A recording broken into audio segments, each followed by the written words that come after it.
Bonjour à tous, donc bienvenue à cette première, non pas table ronde, mais discussion avec deux invités de qualité et très avertis également sur les questions des attentes en matière de logement.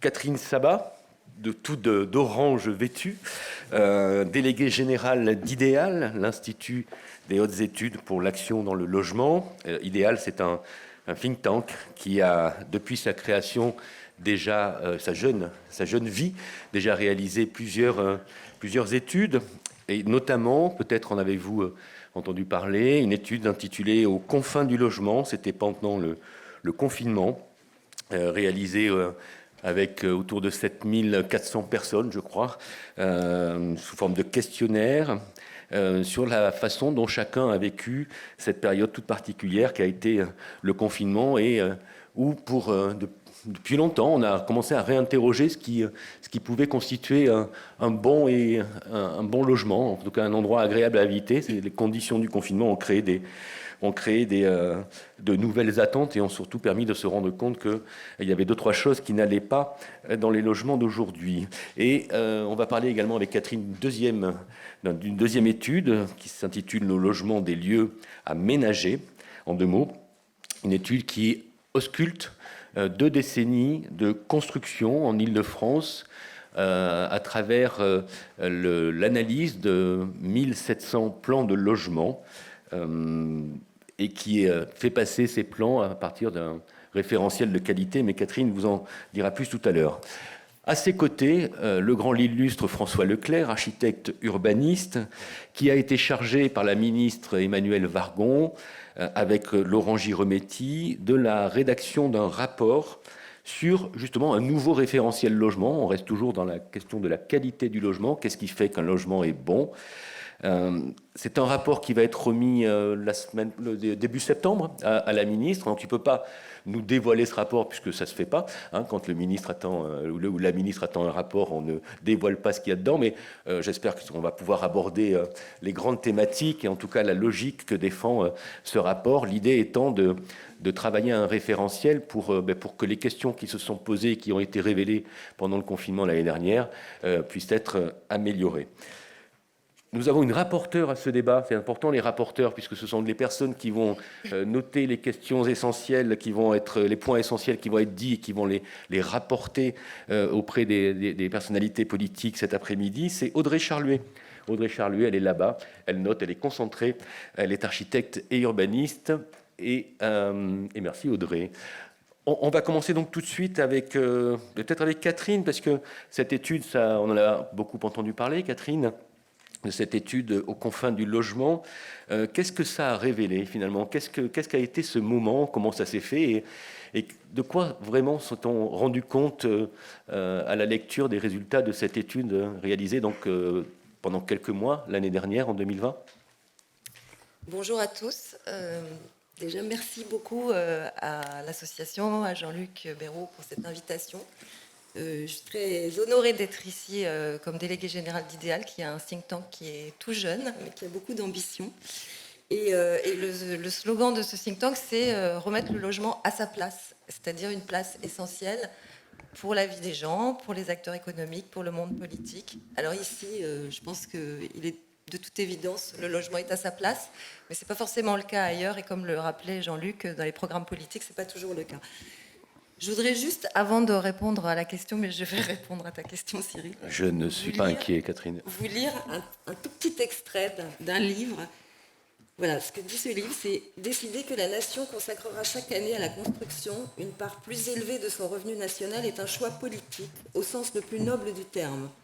De la même façon, réserver les logements construits à ceux qui en ont le plus besoin et non pas à ceux qui peuvent les payer le plus rapidement est aussi un choix politique, celui du primat des besoins sur l'argent.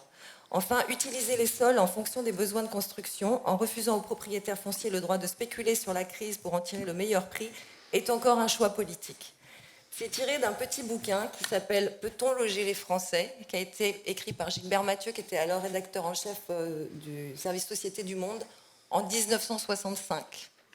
Voilà. Toute la lecture de ce bouquin vous montre que des choses ont changé, mais pas tant que ça. Et donc que le logement eh bien, une priorité nationale doit être une priorité nationale, l'a été depuis très longtemps, et depuis si longtemps qu'on se demande pourquoi elle l'est toujours. Voilà, donc juste pour remettre un peu, s'il en était besoin, le sujet dans son bain politique. Et c'est vrai que il est assez peu fréquent que dans les programmes politiques, le logement ait toute sa place. Idéal a été créé pour ça, pour être un think tank, pour fédérer des chercheurs, des acteurs, des politiques pour réfléchir à ce sujet. Et donc, l'année dernière, 16 mars, voilà, tout le monde confiné chez soi, tout le monde renvoyé à ses pénates. Et du coup, on s'est dit, ben voilà, il y a une expérience inédite, incroyable, qu'on pourrait peut-être interroger. Et donc, on a bâti un questionnaire qu'on a diffusé comme on pouvait, un peu avec les moyens du bord, mais qui a fait remonter quand même quelques 8000 réponses, et dans lequel on interrogeait les gens, toutes conditions, tous habitants, toute région, pour savoir comment ils vivaient dans leur logement. Est-ce que leur logement était un atout ou un handicap dans cette situation où chacun était renvoyé à sa condition d'habitant? Est-ce qu'il était assez grand? Est-ce que c'était facile de vivre tous ensemble au même endroit pour tout y faire? Les logements ne sont pas forcément faits pour ça. Et finalement, quels étaient peut-être les nouveaux usages aussi que cette nouvelle situation inédite et presque universelle fabriquait? Et puis, donc, il est ressorti 3 choses. Alors, il y a 30 pages d'études qui sont disponibles sur notre site pour ceux qui voudront les lire.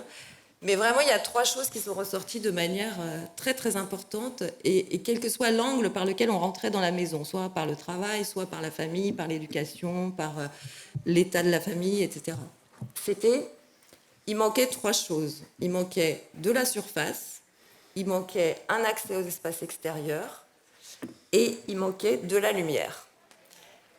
Voilà. Donc, évidemment, quand on est privé de ça, c'est-à-dire que quand on ne peut pas sortir et quand on est tous entassés les uns sur les autres à l'intérieur, ces 3 choses sont probablement ce qui ressort de manière la plus évidente. C'est-à-dire, on parle plus volontiers de ce qui manque.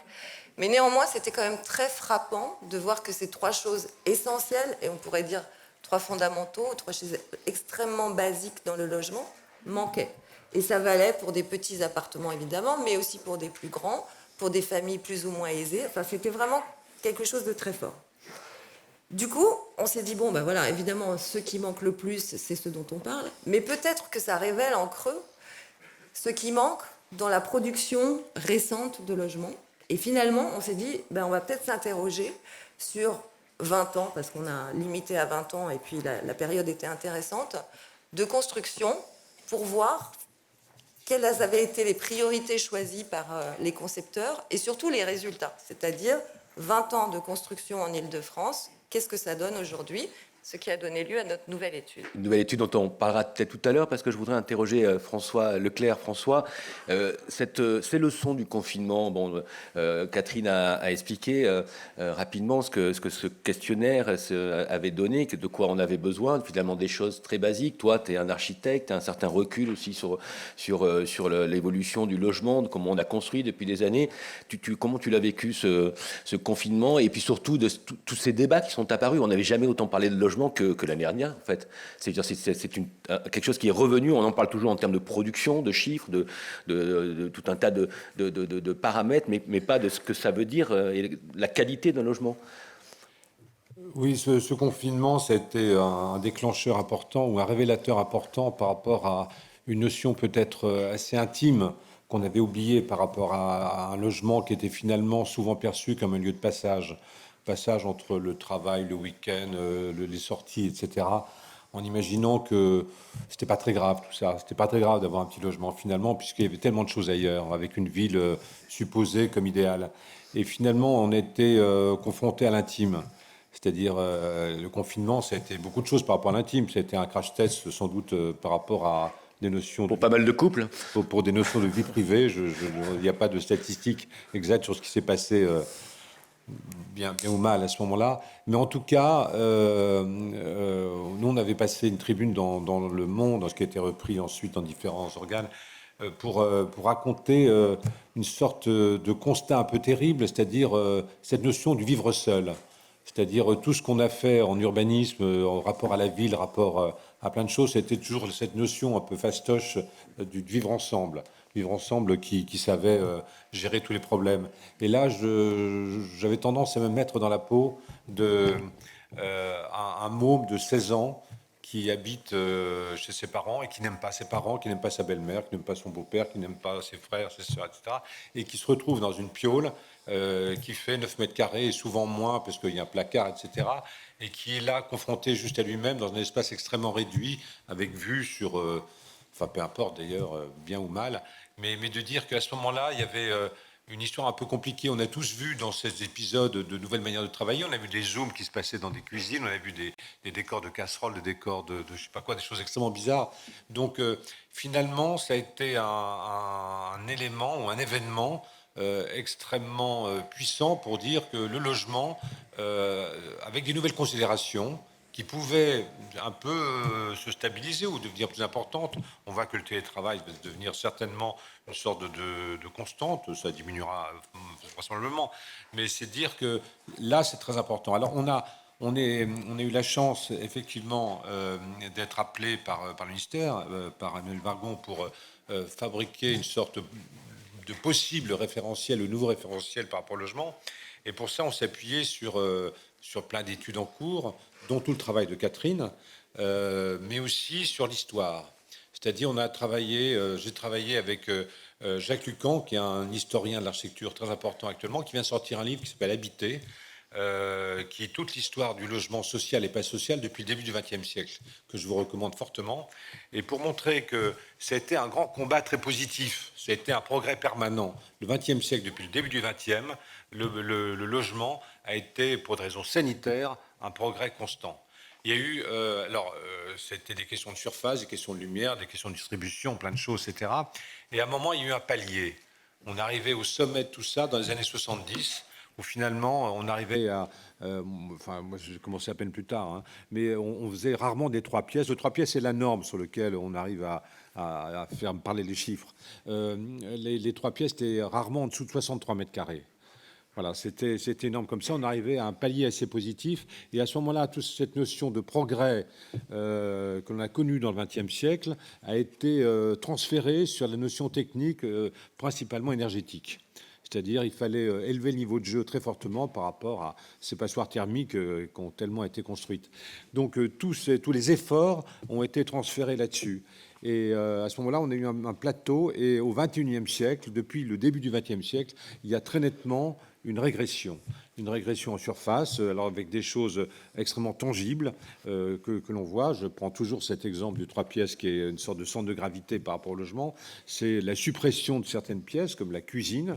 Alors pour des raisons sans doute très sympathiques de vivre ensemble dans une grande salle commune potentielle, on a supprimé donc les cuisines, qui est finalement un placard souvent au fond d'une pièce, et puis on a supprimé l'entrée fréquemment.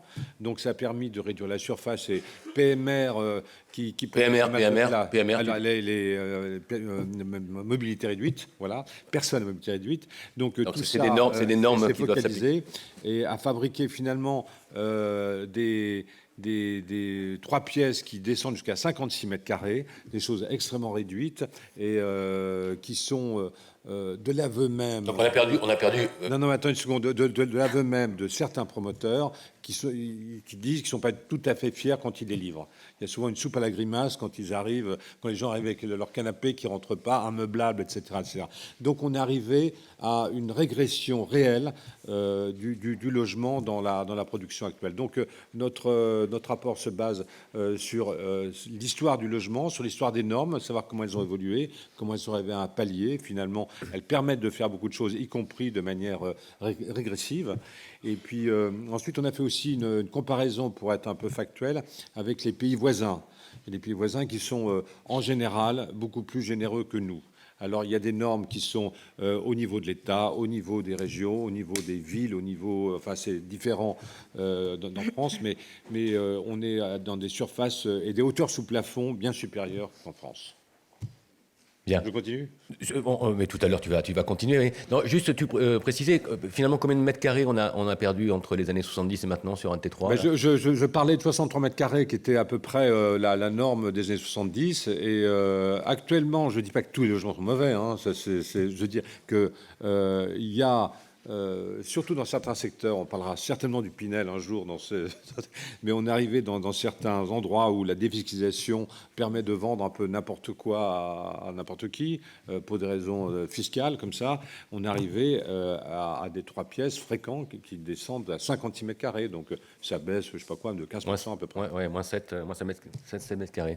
Merci François. Justement, peut-être avec Catherine, l'étude que je citais tout à l'heure, les logements des lieux aménagés. Tu as produit quelques chiffres parce que tu m'expliquais que tu avais du mal à trouver des chiffres, justement. Ça fait longtemps que les architectes, que tout un tas de gens disent mais en fait, on construit de plus en plus petit, c'est pas possible, les logements aujourd'hui, on peut plus rien faire.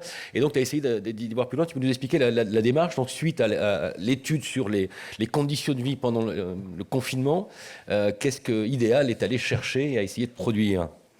Idéal est aller essayer de produire de la donnée, en fait, hein, parce que effectivement, on a tous l'intuition, et puis on commence donc à la documenter sérieusement, qu'il y a eu une régression, qu'il y a eu une baisse de surface. Et effectivement, si on prend sur le côté sanitaire, sur le côté énergétique, etc., le progrès est évident. Mais en revanche, il n'est pas partout pareil et il ne porte pas sur la surface, sur la distribution, etc. Ce qu'on a voulu faire, c'est montrer que la qualité n'était pas un ressenti subjectif. C'est-à-dire qu'on a fait cette étude, donc on a pris 50 immeubles produits entre 2000 et 2020 en Île-de-France, qui ont été choisis de manière rigoureuse. On peut dire que 50, c'est un petit échantillon, mais en fait, il a été rigoureusement choisi dans des communes... Comment ? Alors, en choisissant des communes qui avaient beaucoup construit, en choisissant des communes qui étaient distribuées de manière différente en Île-de-France, donc en tissu dense, en tissu moins dense et en grande couronne. C'était de la production pour l'accession privée ou de la vente en l'état futur d'achèvement HLM, donc vente en bloc HLM. On n'a pas pris de maîtrise d'ouvrage direct en HLM. Et on a identifié comme ça 50 opérations intéressantes. Ensuite, on a pris les plans de niveau et on a pris les plans de logement. Et logement par logement. Logement par logement, typologie par typologie. Donc, c'est 50 immeubles, 600 typologies et 1700 plans de logement. Donc, il y a quand même à dire des choses là-dessus. Et ce qui est intéressant, c'est qu'on voit une nette tendance. Alors, en 20 ans. En 20 ans. Alors, la décennie est intéressante parce que c'est 2000-2020 qui commence par la loi SRU, dans laquelle il y a les RT, dans laquelle les RT, les réglementations thermiques. Les réglementations thermiques, donc 2005, 2012 et puis bientôt 2020, la RE 2020 qui sera applicable à partir du 1er janvier prochain, mais qui était déjà intégrée dans certains permis. Et puis la crise de 2008, et puis différentes lois sur le logement. Enfin, il y a quand même beaucoup de choses qui se sont passées. Et puis une augmentation quasi continue des prix qui ne correspond pourtant pas à une augmentation quasi continue du confort et pas partout. Donc on a toute une série de résultats que je vais vous détailler. Nous, on aurait bien aimé trouver que finalement ces résultats étaient bons. C'est-à-dire qu'on aurait bien aimé trouver que nos indicateurs qu'on a bâtis prouvaient que ça s'améliorait. Bon, tu aurais aimé avoir tort dans tes intuitions. Voilà. Mais le plus important peut-être, c'est de dire et d'essayer par des indicateurs de qualifier cette qualité. C'est-à-dire, comme je le disais, de ne pas dire que c'est un ressenti subjectif, mais d'avoir des critères qui permettent de la définir.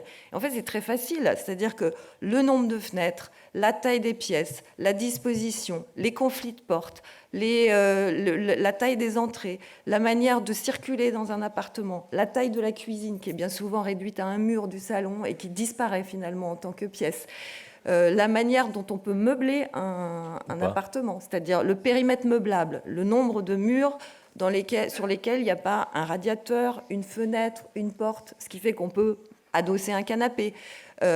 La taille des chambres qui permet de dire si on peut mettre un lit dans plusieurs positions ou si un lit double, il faut y accéder à 2 par le même côté. Enfin voilà, des choses qui paraissent des petits détails quand on conçoit des logements, hein, et sur des plans on ne le voit pas forcément, mais qui rendent la vie impossible à des tas de gens.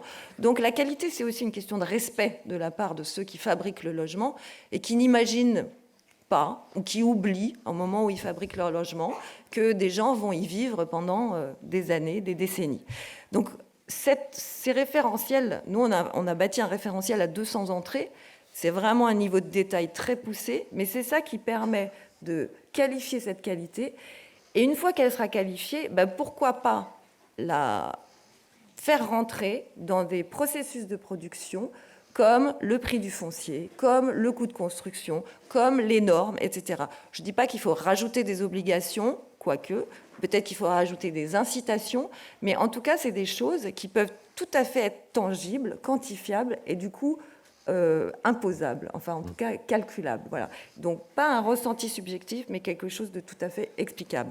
Alors après, si je vais dans les résultats... Voilà, quelques résultats. Quelques résultats, je ne vais pas vous assommer de chiffres, mais ce dont on s'aperçoit, c'est que entre 2000 et 2020, il y a 2 périodes. Il y a 2000, 2010, 11 à peu près, et après 2012, 2020. Et la situation s'est plutôt aggravée entre 2012 et 2020. Alors, ça s'explique... tout ça s'explique. Hein, après, on pourra venir aux explications. Mais les immeubles se sont plutôt épaissis.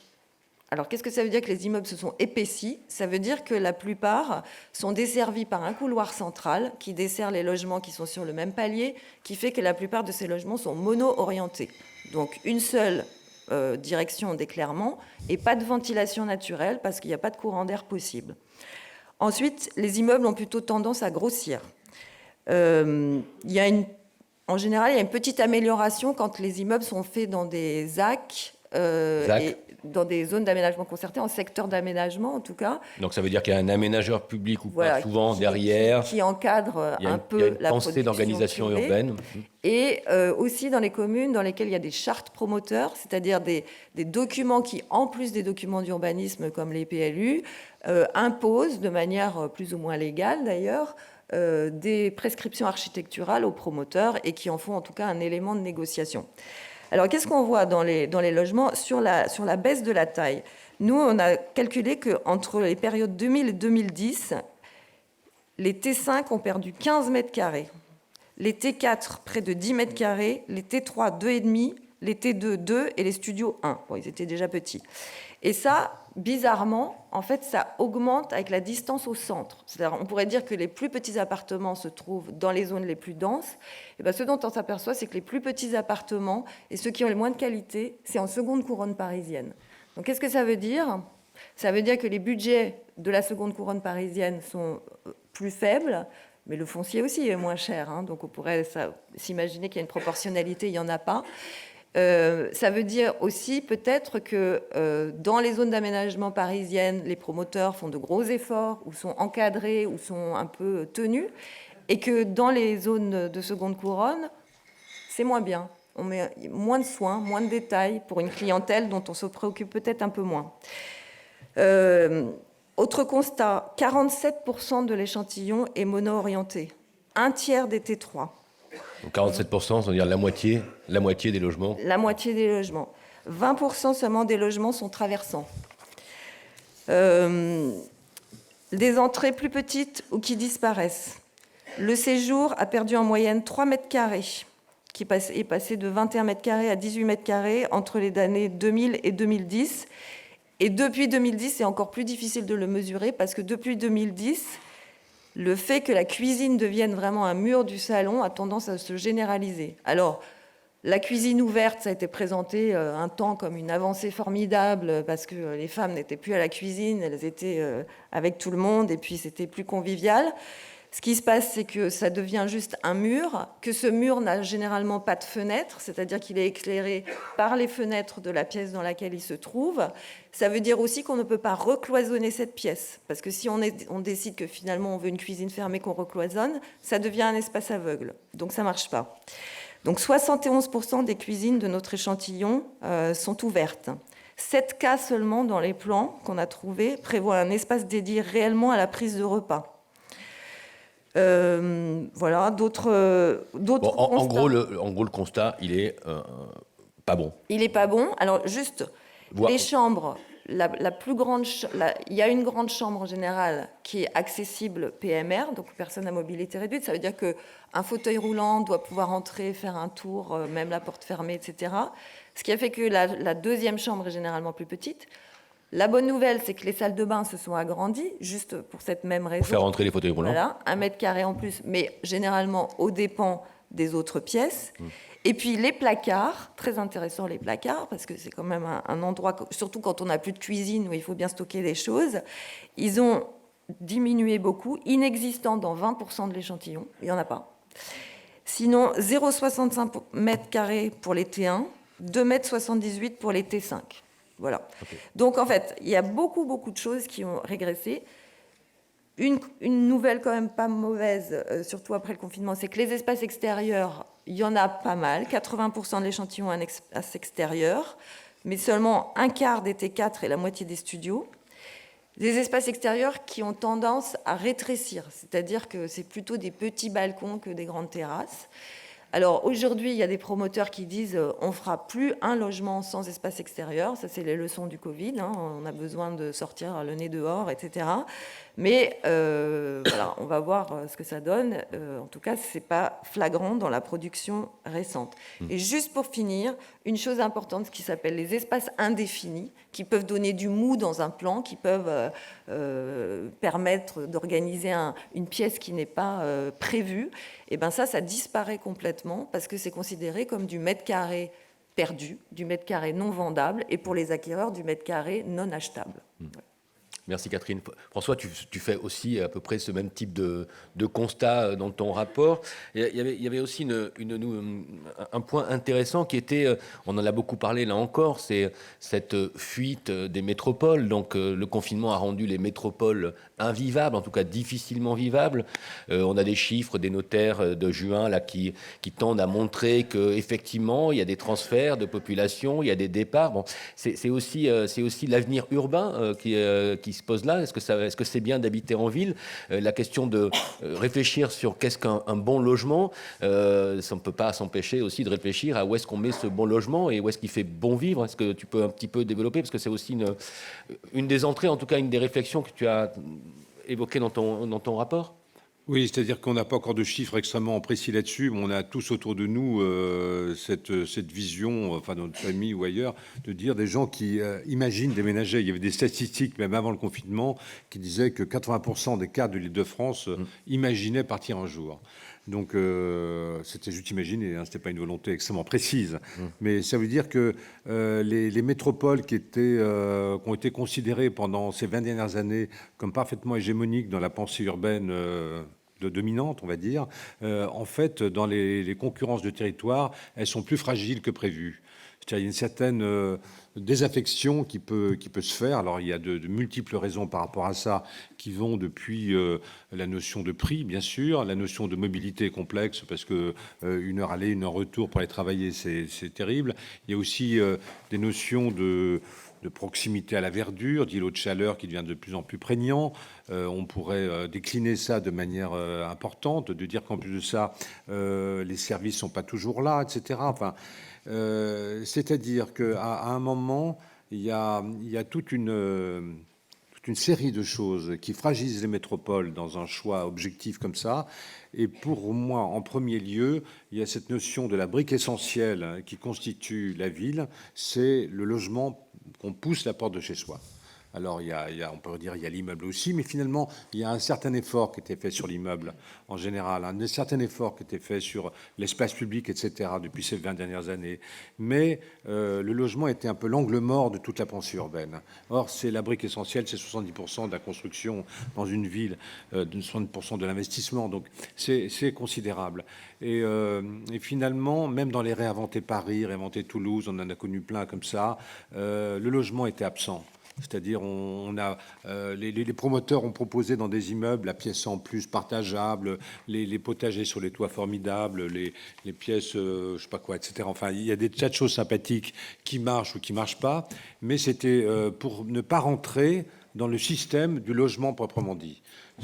Voilà. Alors finalement, effectivement, le confinement, travail aidant, enfin télétravail aidant, à imaginer de dire, quand on est parisien, on peut s'installer dans le Perche. Ou bien quand on voit toutes les métropoles, parce que c'est la compète entre les métropoles aussi, c'est plus agréable d'habiter à Nantes, à Bordeaux, même à Aix-Marseille, etc., que d'habiter à Paris. Donc on voit des transferts, mais souvent, on est en train de remarquer que les transferts se font comme ça. Ça peut aller de Paris à Marseille, ensuite de Marseille à la Provence. C'est-à-dire l'idée qu'à la fin, ce système français qu'on a tous connu historiquement du pavillon, de la maison individuelle, ça peut redevenir très fort, quoi. Donc, en même temps, ça peut être aussi une manière de ressusciter certains territoires qu'on a dit comme invisibles, comme oubliés. C'est ce que dit l'étude des notaires, d'ailleurs. Hein, les zones périurbaines sont les grandes gagnantes de voilà, ces tous ces territoires qu'on pensait parfaitement oubliés et dans le désespoir français il y a 2 ans, de dire c'est une résurrection possible. Parce que, voilà, mais c'est aussi l'idée, parce que même si on est coercitif par rapport à ça, c'est difficile de fabriquer des barrages absolus, de dire que, je reprends la région parisienne, le 77, le 95, etc., ça peut être la reconquête du sol, malgré tout ce qu'on essaie de faire contre, hein, pour dire on va refaire du pavillon, on va refaire de l'artificialisation du sol, de la mobilité complexe, etc., etc. Donc, tout ce qu'on fait par rapport au logement, tout ce qu'on fera en plus pour faire un logement accueillant, agréable, confortable, c'est une manière de dire on préserve le sol. On préserve le sol naturel de la France, du territoire. En gros, il faut faire de bons et le beau logement en ville, confortable, pour ne pas inciter les gens à aller vers le périurbain. Pour faire ce raccourci très court, un bon logement en ville, ça protège la nature. Mais c'est un raccourci rapide. C'est très rapide, ouais. Mais c'est pas mal. En même temps, c'est très... Voilà. Mais donc, si on voit aussi cette possibilité d'une convergence, entre tout ce qui est fait du point de vue environnemental aujourd'hui et le bon logement, Catherine en parlait tout à l'heure, c'est aussi de dire les logements techniquement ont été fortement étudiés dans la lutte contre le froid, très peu contre le chaud. Et là, on l'a vu, pas dans toute la France, hein, dans certaines parties d'Europe, cet été où il fait extrêmement chaud, la question thermique est une question extrêmement complexe. Et tout ce que l'on produit actuellement, et spécialement avec ces monorientés que Catherine évoquait tout à l'heure, c'est-à-dire ces immeubles qui sont tous calculés à 15-16 mètres de large, le couloir central, et finalement des appartements clipsés sur un couloir comme des chambres d'hôtel finalement, qui sont pas rafraîchissables la nuit. Donc il faut imaginer de manière, pas des ingénieurs, pas des architectes, des ingénieurs, la possibilité de faire une aérolique subtile. Aérolique, c'est le mouvement de l'air, surtout la nuit, savoir comment on rafraîchit un appartement.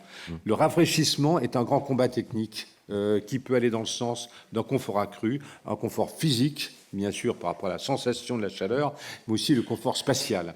Parce qu'il faut plus de hauteur sous plafond pour que l'air circule, et il faut circuler en hauteur, et circule aussi de manière dans une traversibilité d'une façade est à ouest, à nord-sud, etc., etc.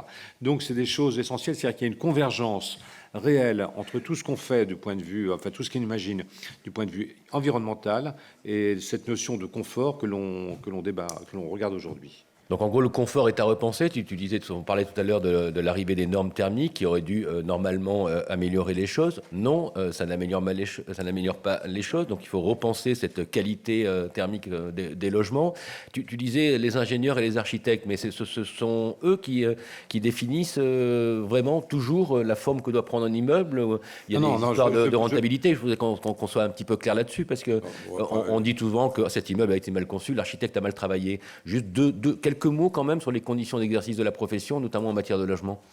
Non, mais les architectes, les pauvres, ils font ce qu'on leur dit de faire souvent, hélas. C'est-à-dire, on a dans des actes ou dans des machins, etc., c'est calculé en fonction d'une surface globale pour une rentabilité générale d'un quartier, sur des épaisseurs données de 15 mètres, où la traversibilité... Ces épaisseurs sont données, voilà. C'est des prérequis, c'est-à-dire il y a des faisabilités qui sont faites en fonction de ça. C'est-à-dire, si vous voulez, dans les années 70, tout était calculé en 12 mètres d'épaisseur. On est passé à 15, et ça, c'est une transformation très, très importante dans la qualité du confort et dans cette notion, y compris thermique, que j'évoquais tout à l'heure. Donc, les architectes, on leur dit, dans une parcelle, de construire un truc qui fait tant de mètres carrés, ils n'ont pas le choix. Alors, je ne veux pas dire qu'il n'y en a pas qui se révoltent contre ça, heureusement, mais la plupart sont obligés de suivre un peu le mouvement, pour des raisons qu'on connaît. Catherine, tu veux dire quelque chose sur ce point ? Oui, moi je voulais revenir sur les causes de cette situation, c'est-à-dire cette dégradation en 20 ans. On peut très bien l'expliquer, hein, et dans l'étude, nous, on l'explique par 3 faits, par le marché, par les acteurs et par certaines politiques publiques. Alors, le marché. Alors, le marché, des prix qui augmentent, donc évidemment, on nous répond... les prix augmentent, donc on fait des logements plus petits, puisque la solvabilité des ménages ne suit pas. Donc ça, c'est la première réponse un peu simpliste. Mais les prix du foncier ont augmenté, ça c'est évident. Après, il y a des manières de réfléchir à la manière dont ils pourraient moins augmenter. En fait, les acteurs du marché ont toujours une manière de se déresponsabiliser d'une certaine façon en disant voilà, nous on n'est pas responsables puisque les prix des terrains augmentent, les normes augmentent, les réglementations thermiques ont fait augmenter le coût de construction, il y a des recours qui retardent les chantiers, tout ça fait que les prix montent. Bon. Donc autant de critères normalement, enfin dans ce qu'on nous dit qu'il faut augmenter le prix du mètre carré et diminuer la taille ou la qualité des logements. C'est en tout cas ce qui est prévu. Ce qui est annoncé, expliqué. Voilà, expliqué. En ce qui concerne les politiques publiques, il y a quand même des choses qui sont très importantes, c'est-à-dire la défiscalisation, c'est-à-dire le fait de produire des logements locatifs qui sont achetés par des investisseurs privés pour réduire leurs impôts. Donc, type Pinel. Pinel et puis tous les dispositifs qui l'ont précédé depuis 40 ans.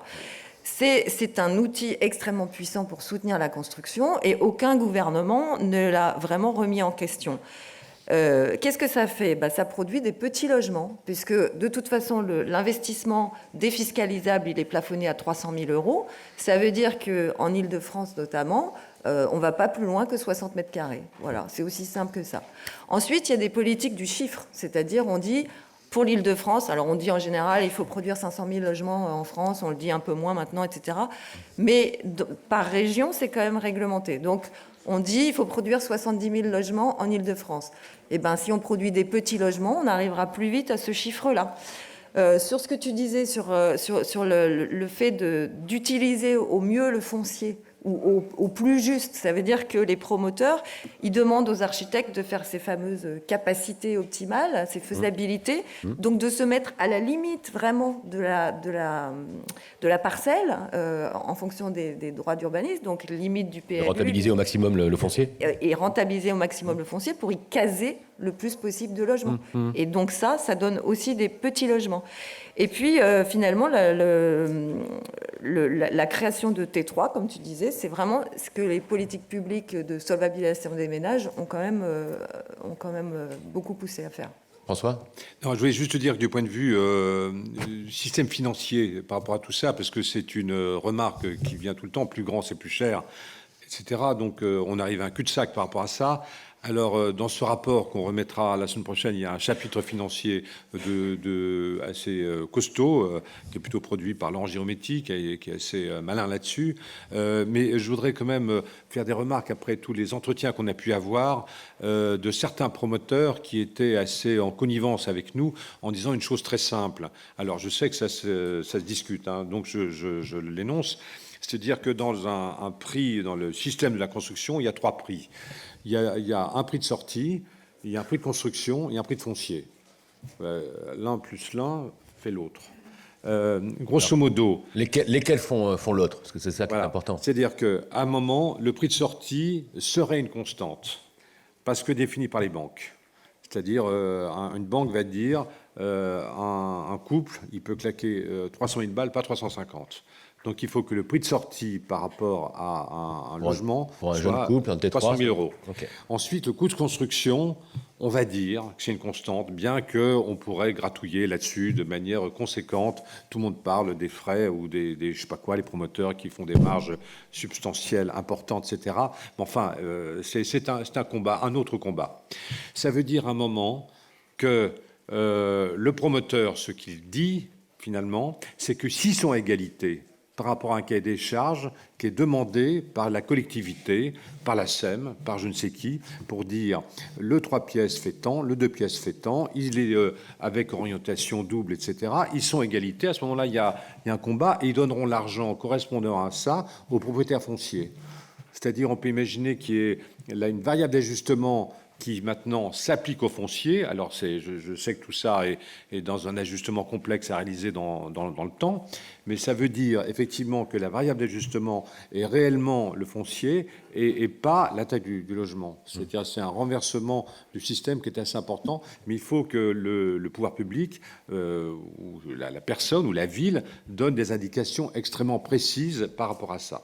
Le foncier est d'ores et déjà une résultante. Peut-être qu'il nous reste 21 minutes à passer ensemble. Je voudrais qu'on donne aussi la parole à nos amis qui nous écoutent. Peut-être dans 10 minutes, 5 minutes chacun. Finalement, qu'est-ce que vous proposez l'un et l'autre? On fait un jeu de ping-pong, je ne sais pas, mais en tout cas, peut-être François, alors moi, je ne voudrais pas... sans dévoiler le rapport, et ensuite on écoutera Catherine. Je ne dévoile pas le rapport, mais je voudrais parler de deux choses. Si j'ai 5 minutes, je vais... Tu as 5 minutes. C'est déjà de dire ce que l'on propose à travers trois axes importants que Catherine... il y a beaucoup de choses qui se rejoignent dans vos approches. C'est parfaitement parallèle. Ouais. Ces trois thèmes, vous avez travaillé ensemble. c'est tout ce qui est dimension. Tout ce qui est dimension, c'est-à-dire surface, volume, hauteur, etc.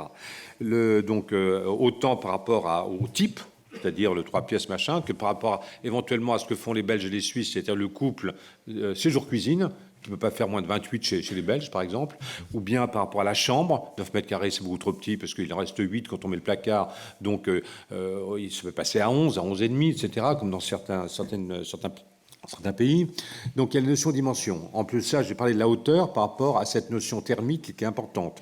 Donc 2,70 m, c'est une possibilité. L'étude un rapport qualité montrait que ça avait baissé énormément en 40 ans, alors que la taille des Français avait augmenté parallèlement. Donc on a vraiment doublement perdu en termes de volumétrie et de hauteur. Tous grandi, plus ou moins. On a tous grandi, oui. Et donc, ensuite, il y a le premier chapitre, c'est la dimension. Le deuxième chapitre, c'est le rapport à l'extérieur. Le rapport à l'extérieur, c'est bien sûr la luminosité, les fenêtres, etc., mais aussi tout ce qui est prolongation extérieure, tout ce qui est possibilité de dire il y a une terrasse, il y a une loggia, mais qui est vraiment en relation de dimension avec un séjour sur lequel on peut faire des choses, etc. Ça, c'est une deuxième chose, c'est toute la relation à l'extérieur, et c'est en même temps l'aérolique que j'évoquais tout à l'heure, le côté ventilation, etc. Et le troisième thème, c'est des propositions hein, pour l'instant, voilà. Et le troisième thème, c'est tout ce qui est de l'ordre de la transformabilité, la mutabilité. C'est-à-dire en quoi ce qu'on construit actuellement, c'est très figé dans le béton. En général, on ne peut pas en faire grand-chose d'autre. Et de dire en quoi un logement est transformable, on peut bouger les choses facilement. Un exemple très simple par rapport à cette mutabilité ou cette transformation, se dire ce fameux couple important séjour-cuisine, le fait de dire c'est fermé ou c'est pas fermé, ça devrait être de l'ordre de l'habitant qui décide. Simplement, c'est pas actuellement le choix, c'est juste un placard, comme on l'a dit, au fond du séjour. Il n'y a pas le choix. On met juste son petit bar, etc. Je veux dire, casser la cloison entre les deux, c'est un choix de l'habitant. C'est pas un choix a priori fait par le promoteur ou l'architecte, je ne sais qui. Et voilà. Donc c'est les trois thèmes extrêmement simples qui sont là. Et je voudrais rajouter quelque chose, si tu me le permets, de dire ensuite de dire que qui va actionner tous les leviers pour en arriver là. C'est ça le vrai sujet, c'est-à-dire, à un moment, qui a le pouvoir ? Qui a le pouvoir là-dedans ? Et finalement, une sorte de conclusion possible que j'aurais tendance à faire, mais c'est que personnel, tout est utilisable dans les leviers. C'est-à-dire, c'est autant au niveau de l'État par rapport à ce qu'il a. On parlera peut-être du fait de dire qu'il peut y avoir des assujettissements quand il y a des aides de l'État. C'est le thème du Pinel, c'est-à-dire quand l'État donne de l'argent finalement à des petits utilisateurs, il peut leur demander une contrepartie. On pourrait dire la même chose pour le VEFA, on pourrait dire la même chose pour le PTZ qui n'existe presque plus, etc. Mais de dire qu'à un moment, c'est simple, c'est une contrepartie. Contrepartie, je donne, tu me donnes. Ensuite, c'est très difficile. Moi, j'aurais trouvé ça vachement bien que les codes de l'urbanisme, les codes des constructions, etc., ça semble très difficile. Ensuite, il y a... On aurait trouvé très bien quoi que... qu'on allège, Non, de refaire des lois, etc. Okay, c'est un peu. On m'a dit que c'était un peu compliqué. Enfin, il y a des ministres qui ont annoncé plein de fois qu'ils s'en occupaient. C'était étudié sur long terme, mais c'est un peu compliqué. Ensuite, il y a tout ce qui est local. Ce qui est très bien, il y a plein de villes qui ont essayé de le faire, qui n'ont pas réussi, d'introduire cette notion de qualité dans le PLU. En fait, le Conseil d'État retoque à chaque fois, et c'est pour ça qu'on passe aux chartes de qualité, que l'on appelle aussi chartes de promoteurs, c'est-à-dire ces négociations permanentes. Et je trouve ça plutôt pas mal, parce que c'est un outil absolument ni légal ni pas légal, enfin peu importe, c'est juste un outil de conversation permanente, d'imposition, avec des maires très costauds, de temps en temps, qui font l'appliquer très fortement à des promoteurs en disant « si tu fais pas ce que je veux, tu reviens pas la prochaine fois », etc., etc. Ensuite, il y a Qualitel aussi, on n'a pas parlé de Qualitel, qui est important. Le côté des labels, les labels, ils peuvent être puissants actuellement, puisque les investisseurs institutionnels délaissent le bureau fréquemment aujourd'hui pour aller plutôt vers le logement dans leur portefeuille immobilier. Et à ce moment-là, les investisseurs institutionnels aiment bien les choses un peu sérieuses sur 30 ans, donc les labels sont importants. Donc ils achèteront du Qualitel avec logement. Mais pour dire, il y a une déclinaison très importante à travers les labels, à travers les chartes de qualité, à travers les assujettissements Pinel, à travers plein d'autres choses, pour dire qu'il y a des actions qui ne sont pas juste un truc à faire dans un coin. Donc c'est à peu près la philosophie du rapport que tu vas rendre la semaine prochaine, c'est ça ? Ce sont des propositions. Des propositions. Merci François pour ces propositions. Catherine, donc on a dit que c'était pas bien, ce qu'on avait fait depuis 20 ans, on a constaté tout ce qui allait pas. Qu'est-ce qu'on fait ? Et est-ce qu'il y a des propositions alternatives, complémentaires éventuellement et des pistes à celles que vient d'évoquer François ? Je disais que vous aviez des approches assez similaires, en tout cas des constats, et également peut-être dans les précos, qu'est-ce qu'il faudrait faire ? C'est des approches effectivement très proches, donc des approches de bon sens et qui témoignent du fait que c'est possible à partir du moment où aussi tous les acteurs s'engagent à ça, c'est-à-dire qu'il y a l'État, il y a la puissance publique, etc. Il faut que les acteurs qui fabriquent le logement et qui sont les promoteurs, les bailleurs sociaux, les promoteurs pour les bailleurs sociaux, s'engagent aussi à considérer cette qualité, considérer que c'est pas un ressenti subjectif comme je le disais au début, mais qu'on peut la mesurer, la hiérarchiser, la faire rentrer dans des protocoles de fabrication plus écrits, plus tangibles. Nous, on avait, en plus de tout ce que tu as dit, c'est-à-dire les chartes promoteurs opposables, puisqu'aujourd'hui elles sont pas légales, puisque finalement c'est pas des outils juridiques, mais c'est des choses qui se rajoutent aux documents d'urbanisme qui existent. Pourquoi ne pas les rendre opposables ? Même c'est compliqué, mais il faut essayer de le faire. Et donc, conditionner l'obtention des aides publiques à la satisfaction de critères de qualité qu'il faut définir. Donc, c'est la taille des logements, mais c'est aussi l'éclairement naturel, l'orientation, etc. Et puis nous, on avait une dernière proposition un peu plus poétique peut-être, qui était de pondérer le prix au mètre carré, c'est-à-dire pourquoi est-ce qu'on payerait le même prix finalement, 1 mètre carré dans un séjour bien éclairé lié à une loggia par exemple, et puis 1 mètre carré de couloir aveugle planqué dans un coin, ça paraît pas très normal. Et finalement, quand on calcule des loyers, parfois, on pondère le prix de l'espace extérieur, le prix de la terrasse ou le prix de l'espace de dégagement qui peut être un cellier ou une cave, etc., n'est pas le même que le prix du logement principal. Donc pourquoi ne pas essayer d'avoir cette distinction à l'intérieur du logement ? C'est peut-être compliqué, mais après tout, il faut être ambitieux. En tout cas, la conclusion à laquelle on arrive, c'est que faire mieux sans faire plus cher, c'est possible. Et que aujourd'hui, peut-être parce qu'il y a eu cette pandémie, peut-être parce qu'on est arrivé à un niveau de saturation totale de cette mauvaise qualité, un niveau d'insatisfaction, même si les Français disent toujours qu'ils sont satisfaits de leur logement, mais c'est peut-être un peu une déclaration, c'est-à-dire qu'on a du mal à cracher sur l'endroit dans lequel on habite, donc on dit qu'on est content, mais si on regarde de près, c'est pas forcément si vrai. Et donc, je te rejoins tout à fait en disant que finalement, si la règle était la même pour tout le monde et qu'elle était imposée de façon un peu plus sérieuse peut-être, eh ben, ce seraient les prix des propriétaires publics et des propriétaires privés, donc les prix des terrains qui s'adapteraient, et c'est ça qui deviendrait la variable d'ajustement. Et je pense que c'est vraiment très important de retourner le paradigme, plutôt que de dire toujours on part du prix de sortie, on fait la soustraction, on arrive au prix du foncier, éventuellement on surenchérit sur le prix du foncier pour avoir le terrain, et qu'est-ce qui se passe ? C'est le prix de sortie qui augmente. Voilà. Et la qualité qui baisse. Et la qualité qui baisse. Donc, juste pour dire que si vous voulez plus de détails, l'étude complète est à retrouver sur le site d'idéal.fr. Donc, un peu de pub. Idéal, c'est IDHEAL. Et aux confins du logement, c'est aussi sur le site. Et puis, on a un petit dossier de quelques pages, si vous voulez, qui est là. Sur cette étude. Sur cette étude, sur un résumé des résultats de cette deuxième étude. Allez, François, juste avant de passer la parole, tu voulais dire quelque chose avant que je passe la parole? Alors, juste un détail par rapport au coût de construction. Le coût de construction, quand on rajoute des mètres carrés, c'est pas proportionnel. Alors c'est un peu technique, mais pour dire, alors je vais faire une démonstration là aussi un peu simpliste. Vous avez un immeuble, vous rajoutez des mètres carrés dedans, c'est jamais qu'un peu de béton et un peu de moquette. Grosso modo, c'est-à-dire que tout ce qui coûte cher dans le bâtiment, c'est trois choses principalement. C'est tout ce qui est en dessous, c'est-à-dire tout ce qui est fondation, parking, etc. Ça existe déjà.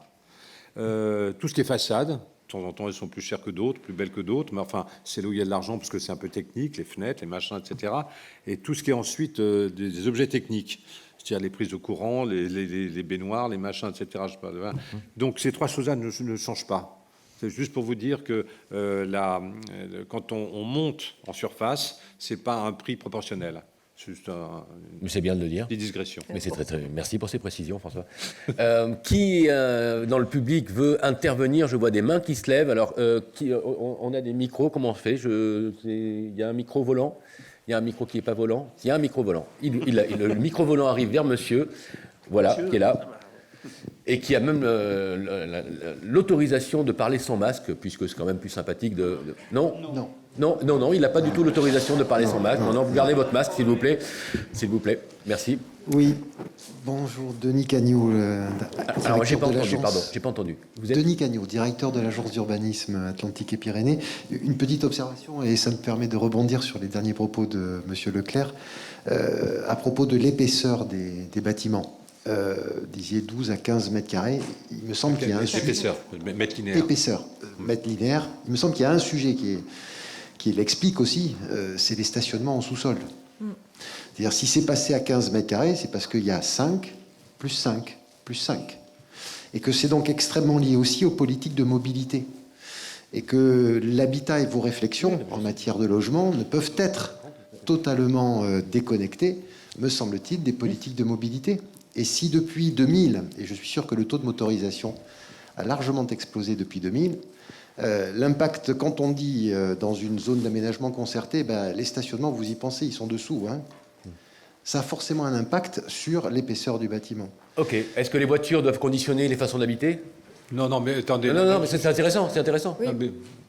Oui. Non, juste pour répondre à ça, si il y a une convergence sur les 15 mètres, mais si on supprimait les voitures en dessous, les 15 mètres resteraient.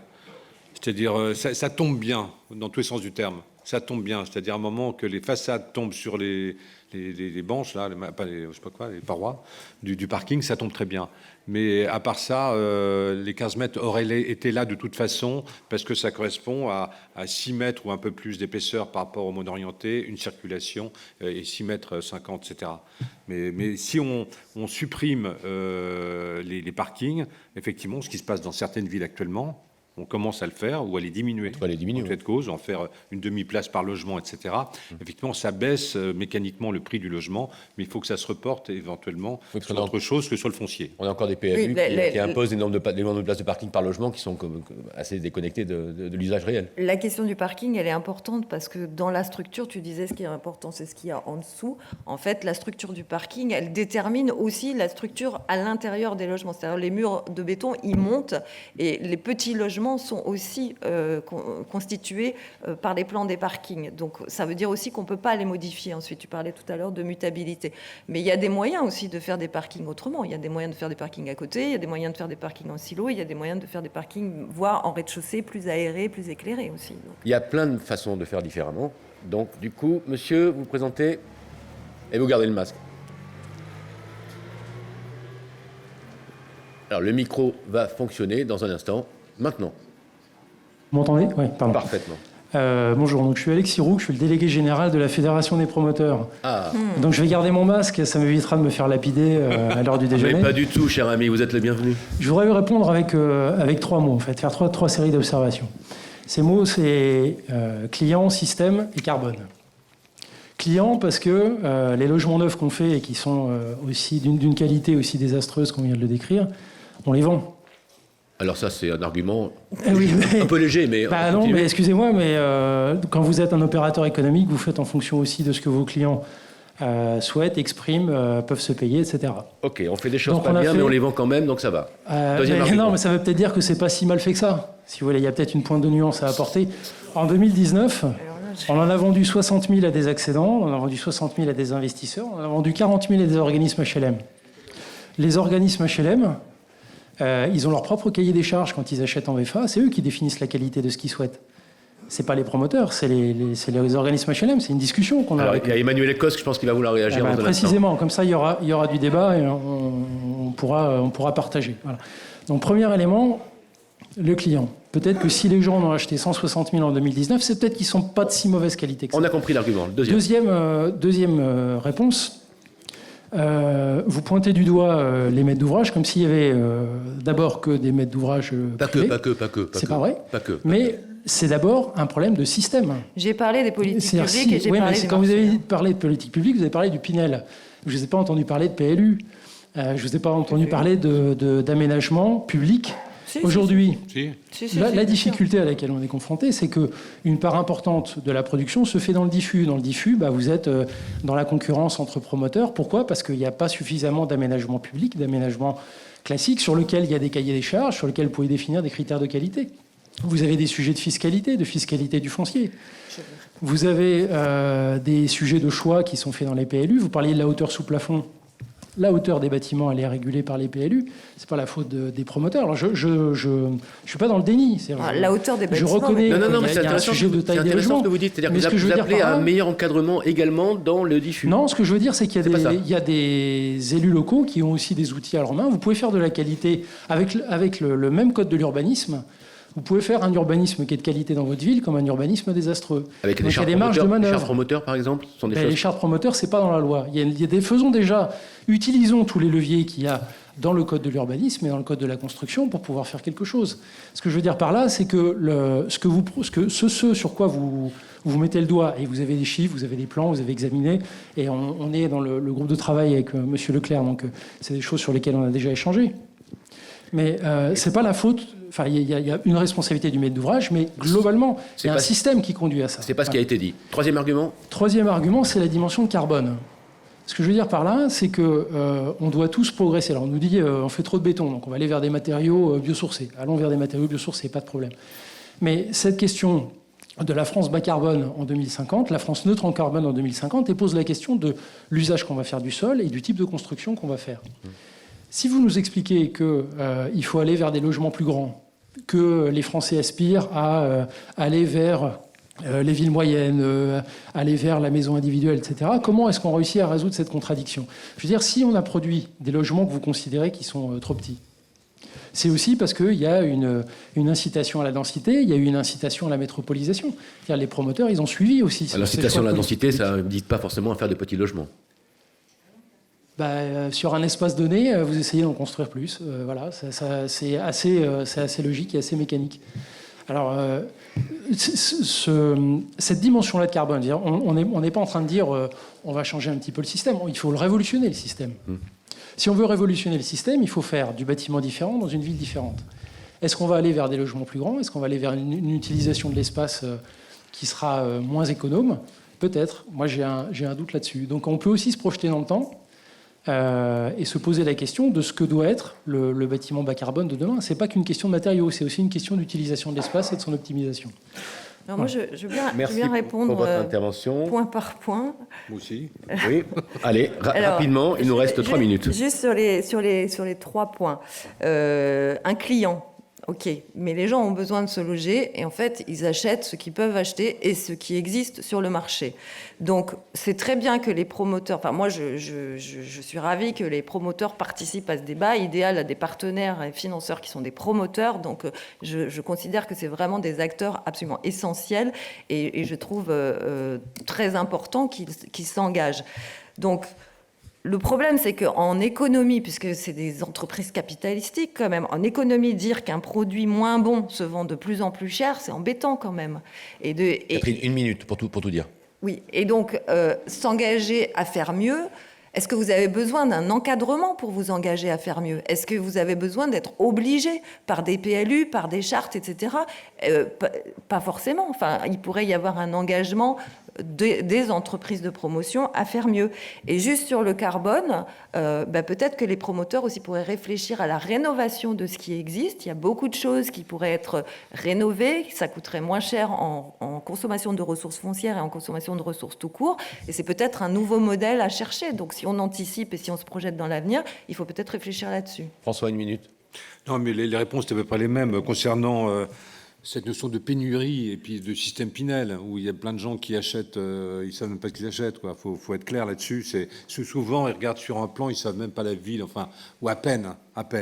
Donc, il y a des systèmes de pénurie et puis de produits financiers qui rendent le système un peu compliqué, quoi.